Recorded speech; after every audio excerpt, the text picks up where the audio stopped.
Yo, it's your boy Big Zan back at you with another boxing vid, fight fans and family. Today I want to talk about resumes. 3 resumes in general in boxing. It's the 3 guys that were taught it and talked about to be facing the pound for pound great himself, face of boxing, Canelo Alvarez. We know this past weekend that he got in the ring with one of those guys, Dmitry Bivol, and he was dominated. I gave Canelo Alvarez 2 rounds out of 12, scoring at 10-2 in favor of Bivol. Judges had it 115, 113. I don't know what fight they were watching, but we know how boxing politics are. We know how boxing goes. So a lot of people are under the notion since Dmitry Bivol handled Canelo Alvarez in that way, that just makes the case so much more that he would have been a tougher fight than the likes of Jamal Charlo and David Benavidez. I cannot agree. A lot of people like to go to the resume topic, talking about, not David Benavidez, but Dmitry Bivol has faced the tougher opponents in his career. I cannot agree with that. David Benavidez and Jamal Charlo have faced some good names, as well as Dmitry Bivol. Dmitry Bivol beating the likes of Joe Smith Jr., a very unorthodox, powerful punching boxer at 175, a good force there. Jean Pascal, a great boxer at one time, but he was 5 losses in when he fought Dmitry Bivol. Needs to say, past the point. And he also fought Sullivan Barrera, a very sound 175 pounder, a man who also beat Joe Smith Jr., one of the only men who beat Joe Smith Jr. So nice resume up there. Let's go to the man David Benavidez. David Benavidez has one name arguably of a note on there. No, I would say 2, because Ronald Ellis is on his list. Somebody who's sound and somebody who's been sparring with Canelo Alvarez in recent years, with him moving up to different weight classes. He beat Ronald Ellis. He also beat Anthony Durrell, the same Anthony Durrell that dethroned what is his name?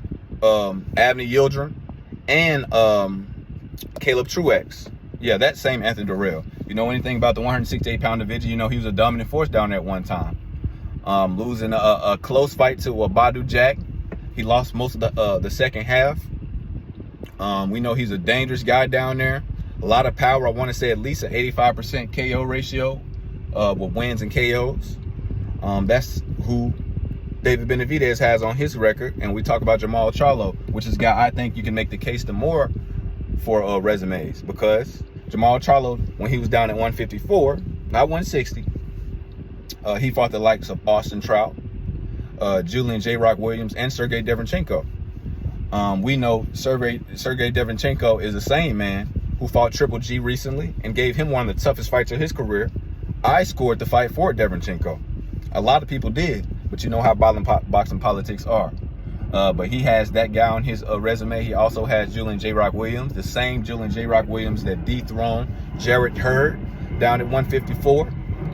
When Jarrett Hurd was in his prime, had 2 belts, and was beating people senseless.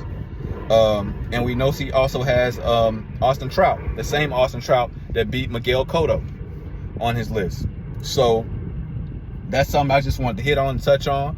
Just because Dmitry Bivol did what he did to said Canelo Alvarez doesn't mean that the other guys weren't as capable or wouldn't even did more damage.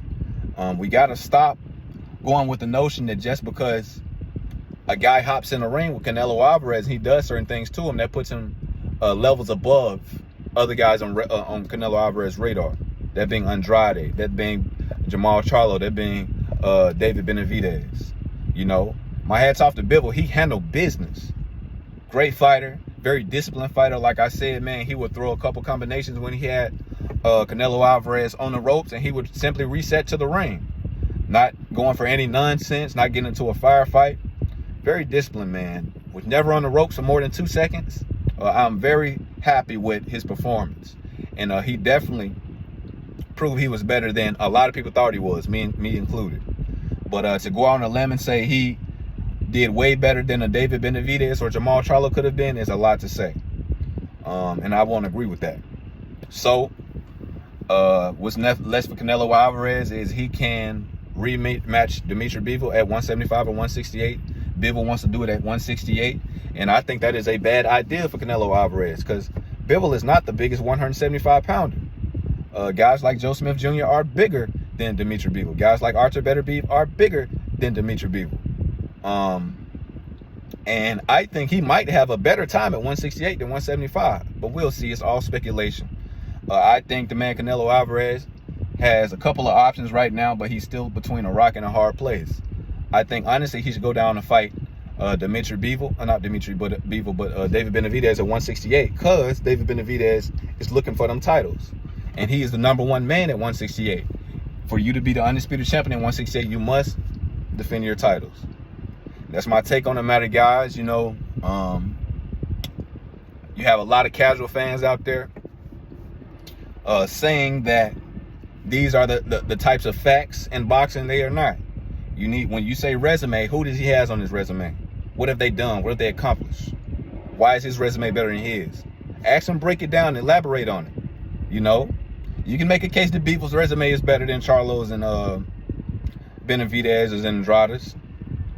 But tell me why. And that's all for that one.